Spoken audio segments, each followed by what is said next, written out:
ఇదిగో తల్లి గర్భంలో రూపింపబడక మునిపే నేను నిన్ను ప్రతిష్ఠించిన, నీవు జనములకి ప్రవక్తగా నేను నిన్ను ప్రతిష్ఠించిన, పెళ్లగించుటకును, విరగగొట్టుటకును, కట్టుటకును, నాటుటకును, పడద్రోయుటకును, నశింపచేయుటకును, రాజ్యముల మీద, జనుల మీద దేవుడు నాకు అధికారాన్ని ఇచ్చినాడు. నేను ఈ అధికారాన్ని వాడుకుంటున్నాను. స్పిరిట్ ఆఫ్ స్టాగ్నేషన్ అంటే ఒక దగ్గర నిలిచిపోయిన నీరులాగా ఉన్నావు, కానీ నువ్వు ప్రవహించే నీరులాగా మారిపోబోతున్నావు. మోసే, నాకెందుకు మొరపెడుతున్నావు? మోసే, సాగిపో. నీవు ఒక దగ్గర నిలిచిపోయి మురుగు నీరులాగా ఉంటావు. నీవు ఒక ఫ్లోయింగ్ వాటర్ లాగా దేవుడు మలచబోతున్నాడు.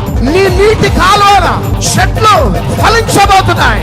రెండో ప్రవచన వాక్కు, మంచి సమరయుడు ఎక్కడి నుంచో నీ దగ్గరికి రాబోతున్నాడు.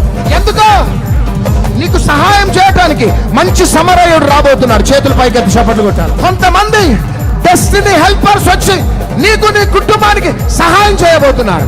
మూడో ప్రవచనం, దీర్ఘాయువు చేత దేవుడు నిన్ను తృప్తిపరచబోతున్నాడు. Every spirit of untimely death I cancel in the name of Jesus. Accidents నీ దగ్గరికి రావు, ప్రమాదాల దగ్గరికి రావు, రోగాల నుంచి దేవుడు తప్పించబోతున్నాడు, మరణ భయం నుంచి నేను తప్పించబోతున్నాడు. నాలుగవది, నువ్వు ఫలించబోతున్నావు. You will be like Joseph, you will be like David. నువ్వు ఫలించబోతున్నావు. నీతి నిజాయితీ విషయంలో ఫలించబోతున్నావు. నీ కుటుంబంలో ఫలించబోతున్నావు.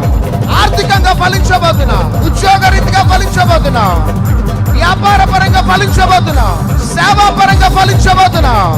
ఐదవదిగా, దేవుడు నీకు మంచి బుద్ధి, జ్ఞాన, వివేచన వరం ఇవ్వబోతున్నాడు. Wisdom beyond your age. నీ వయస్సు కంటే అధికమైన బుద్ధి, జ్ఞానం నీకు ఇవ్వబోతున్నాడు. నీ చదువు కంటే అధిక జ్ఞానం దేవుడు నీకు ఇవ్వబోతున్నాడు. నీ ఫ్యామిలీ బ్యాక్గ్రౌండ్ కంటే అధిక జ్ఞానం నీకు ఇవ్వబోతున్నాడు. నువ్వు ఒక చిన్న స్కూల్లో చదువుకున్నా, నువ్వు ఒక దినమున ప్రపంచాన్ని గడగడలాడించే ఒక జాయింట్, ఒక లీడర్వి కాబోతున్నాడు. ఆ జ్ఞానం నీకు ఇవ్వబోతున్నాడు. ఆరవదిగా, దేవుని దయ, మనుషుల దయ. చప్పట్లు కొట్టండి అన్న. కేవలం దేవుని దయ కాదు, మనుషుల దయ. సమయాలను చూడగానే దేవుని దయ, మనుషుల దయ. యేసుక్రీస్తు ప్రభుని చూడగానే దేవుని దయ, మనుషుల దయ. యోసేపును చూడగానే దేవుని దయ, మనుషుల దయ. శత్రువులు సైతం మిత్రులుగా మారిపోబోతున్నారు. చప్పట్లో. చివరిగా ఏడవదిగా, నువ్వు ఎప్పుడు ఆత్మపూర్ణుడుగా ఉండబోతున్నావు. ఈ 7 ప్రవచన వాగ్దానాలు మీ జీవితంలో నెరవేరునుగాక.